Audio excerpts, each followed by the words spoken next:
तो welcome back दोस्तों। आज हम लोग बात करने वाले हैं मंडे नाइट रॉ के बारे में, जो कि रेसलमेनिया 42 के बाद पहली रॉ थी। तो इस वीडियो को शुरू करने से पहले प्लीज़ लाइक करें, सब्सक्राइब करें और शेयर करना ना भूलें। तो सबसे पहला सेगमेंट हमें ओबा फेमी का देखने में मिलता है। ओबा फेमी एक धमाकेदार एंट्री के साथ रिंग में आते हैं। सिर्फ और सिर्फ एक लाइन बोलते हैं, कहते हैं कि अब से ये उनका यार्ड है और उनका ऑरा अब शुरू हो चुका है। इतना कह के वो रिंग से चले जाते हैं। उसके बाद दूसरा सेगमेंट हमें वुमेन डिवीज़न के बारे में देखने को मिलता है, जहाँ पर आस्का और काइली सेन एक तरफ होती हैं और रिया रिप्ली और इयो स्काई एक टीम में। इन दोनों टीमों के बीच हमें एक टैग टीम मैच देखने को मिलता है। ये मैच बहुत धमाकेदार हुआ था, लेकिन इसमें आस्का और काइली सेन को हार का सामना करना पड़ता है और रिया रिप्ली और इयो स्काई इस मैच की विनर होती हैं। इस मैच के बाद हमें बैक स्टेज मूवमेंट देखने को मिलता है, जहाँ पर पेंटा और एडम पियर और एक और कोई रेसलर, मैं उसका नाम भूल गया, साथ में बात कर रहे होते हैं। इसके बाद हमें एनएक्सी से एक नया डेब्यू देखने को मिलता है, वो भी बैक स्टेज मूवमेंट में ही आते हैं। इस सेगमेंट के बाद हमें सीएम पंक रिंग में आते हुए दिखाई देते हैं और कहते हैं कि वो चैंपियनशिप जरूर हार गए हैं, लेकिन अभी भी उनकी हिम्मत टूटी नहीं है और वो कहते हैं कि वो और मेहनत करेंगे और नंबर 1 कंटेंडर बनेंगे। उसके बाद वो अपनी चैंपियनशिप हासिल करके रहेंगे। उसी बीच हमें कोडी रोड्स की एंट्री देखने को मिल जाती है और वो सीएम पंक के पास आके अपनी बात कहते हैं। वो कहते हैं कि अगर मैं रेसलमेनिया 42 में जीत जरूर गया हूँ, बट मुझे जीता हुआ फील नहीं हो रहा है। इसका जवाब देते हुए सीएम पंक कहते हैं कि तुमने 14 time champion the viper Randy Orton को हराया है और तुम्हें जीता हुआ फील इसलिए नहीं हो रहा है क्योंकि तुम एक वॉरियर हो।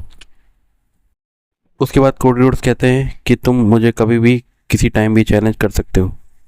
के बाद हमें पेंटा और रूसेफ के बीच एक सेगमेंट देखने को मिलता है, जहां पर रूसेफ पेंटा के ऊपर अपना सबमिशन मूव लगाते हैं और पेंटा वहां पर बेहोश हो जाते हैं। उसके बाद रूसेफ पेंटा की चैंपियनशिप को उठाते हैं और उन्हें चैलेंज कर देते हैं। उसके बाद हमें तलविंदर की एंट्री देखने को मिलती है, जहाँ पर उनका छोटा सा प्रोमो होता है जो कुछ खास नहीं था। उसके बाद नेक्स्ट सेगमेंट हमें लिव मॉर्गन का देखने को मिलता है, जहाँ पर रैकेल पीछे खड़ी होती है और डॉम भी होते हैं। यहाँ पर लिव मॉर्गन स्टेफनी की तारीफ करते हुए कहती है कि मुझे पुरानी लिव मॉर्गन बनाने के पीछे सबसे बड़ा हाथ स्टेफनी का है। लिव मॉर्गन अपना प्रोमो दे ही रही होती है, तभी एनएक्सटी से हमें एक डेब्यू देखने को मिलता है जिनका नाम सोलो का है। वो उन्हें आते ही चैलेंज कर देती है और एडम पियर्स इस मैच को मंडे नाइट रॉ में ऑफिशियल कर देते हैं। फिर हमें इन दोनों रेसलरों के बीच मैच देखने को मिलता है और लिव मॉर्गन अपने साथियों के सपोर्ट के कारण इस मैच में विन करते हुए दिखाई देती है। उसके बाद हमें ब्रॉक लेसनर की पुरानी वीडियोस दिखाई जाती हैं और उनके ऑरा के बारे में बताया जाता है। उसके बाद हमें Paul Heyman the vision team के साथ रिंग में आते हुए दिखाई देते हैं। तो सबसे पहले पॉल हेमन ब्रॉक लेसनर के बारे में बात करते हुए कहते हैं कि उनकी लेगेसी अनटचेबल है, उनके जैसा और कोई बीच रेसलर डब्ल्यूडब्ल्यूई में अब वापस नहीं आएगा। उसके बाद वो अपनी न्यू एरा के बारे में बात करते हुए कहते हैं कि अब यहाँ से एक नई एरा की शुरुआत होगी, जहाँ पर वो नए लोगों के साथ काम करते हुए दिखाई देंगे। इसके बाद हमें ब्रॉन बेकर की एंट्री देखने को मिलती है, जहाँ पर ब्रॉन बेकर ये कहते हैं कि उनका सबसे बढ़िया रेसलमेनिया मोमेंट ये था कि जब उन्होंने सेथ रॉलिंस को स्पीयर मारा था। और इसके आगे वो कहते हैं कि आज ही के 1 साल पहले उन्होंने सेथ रॉलिंस को धोखा दिया था, क्योंकि सेथ रॉलिंस एक वीक रेसलर हैं।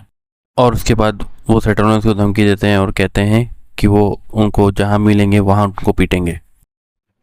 इस प्रोमो के तुरंत बाद ही सेथ रॉलिंस का पीछे बच जाता है और सेथ रॉलिंस की एंट्री होती है। सेथ रॉलिंस पीछे से आके तीनों रेसलर चेयर शॉट लेते हैं, लेकिन नंबर गेम होने के कारण सेथ रॉलिंस वहाँ पिटने लगते हैं, तो उनकी हेल्प के लिए स्ट्रीट प्रॉफिट आ जाते हैं। लेकिन उसके बाद ब्रॉन बेकर रिंग में वापस आते हैं और सेथ रॉलिंस पे स्पीयर मारने की तैयारी में रहते हैं, लेकिन सेथ रॉलिंस उसको सुपर किक में काउंटर कर लेते हैं और उन्हें स्टॉम्प मारने की कोशिश कर रहे होते हैं, लेकिन ब्रॉन बेकर उसको टैकल करके स्पीयर लगा देते हैं और उन्हें धमकी देते हैं कि तुम मेरे सामने अभी कुछ भी नहीं हो, तुम एक वीक रेसलर हो। इसके बाद हमें फिन बैलर और जेडी मैकडोनल्ड का मैच देखने को मिलता है। इसमें फिन बैलर बहुत ज़्यादा लहूलुहान हो जाते हैं और इस मैच में हमें डोमिनिक की इंटरफेरेंस देखने को मिलती है, लेकिन इस मैच के विनर फिन बैलर ही होते हैं और आखिरी में डोमिनिक और जेडी मैकडोनल्ड को भागना ही पड़ता है रिंग छोड़ के। अब बात करते हैं बैकस्टेज मूवमेंट के बारे में, जहाँ पर गुंतर से पूछा जाता है कि अब आपका नेक्स्ट टारगेट क्या है। तो गुंतर इसका जवाब देते हुए कहते हैं कि उनका नेक्स्ट टारगेट चैंपियन बनना है। और वहाँ पर एलए नाइट की इंटरफेरेंस देखने को मिलती है और वो कहते हैं कि इस लाइन में मैं भी खड़ा हूँ। वहीं दूसरी तरफ रिया रिप्ली और ईओ स्काई आपस में बात कर रही होती हैं, जहाँ पर रिया रिप्ली कहती हैं कि अब वो स्मैकडाउन वुमेन चैंपियन बन गई हैं, इसलिए अब उन्हें स्मैकडाउन में जाना पड़ेगा। इसी का जवाब देते हुए ईओ स्काई कहती हैं हाँ, अब हमें अलग हो जाना चाहिए। अब बात करते हैं मेन इवेंट के बारे में, जहाँ पर रोमन रेंस की एंट्री होती है और वो रिंग की ओर बढ़ रहे होते हैं। रास्ते में उन्हें जे उसो जिमी उसो मिलते हैं, जहाँ पर वो दोनों एक दूसरे से हाथ मिलाते हैं। उसके बाद रोमन रेंस दोनों ही रेसलर को अपने साथ चलने को कहते हैं। तीनों ही रेसलर एक साथ अरेना में आते हैं और हमें पुरानी ब्लड लाइन की वाइब देखने को मिलती है। पर हमें रोमन रेंस का धमाकेदार प्रोमो देखने को मिलता है और वो क्राउड को एक्नॉलेज करने को कहते हैं। उसके बाद रोमन रेंस अपनी चैंपियनशिप को हवा में रेन करते हैं और उसी वक्त जेकब फाटू की इंटरफेरेंस हो जाती है और जेकब फाटू बैक क्लैश के लिए रोमन रेंस को चैलेंज कर देते हैं। इसका जवाब देते हुए रोमन रेंस कहते हैं कि मैं तुम्हें ना हाँ बोलूँगा ना मैं तुम्हें ना बोलूँगा। उसके बाद रोमन रेंस ये कहते हैं कि क्या तुम इस चैंपियनशिप का भार उठा पाओगे। उसके बाद रोमन रेंस कहते हैं कि मैं तुम्हें 1 हफ्ते का टाइम देता हूँ, अगर तुम मुझे चैंपियनशिप मैच में नहीं हरा पाए तो तुम्हें मुझे एक्नॉलेज करना पड़ेगा। और इसी के साथ आज की रहो यहीं ख़त्म हो जाती है। तो प्लीज़ दोस्तों, आज की वीडियो में जो कुछ था यहीं तक था। प्लीज़ लाइक करें, सब्सक्राइब करें। Thank you.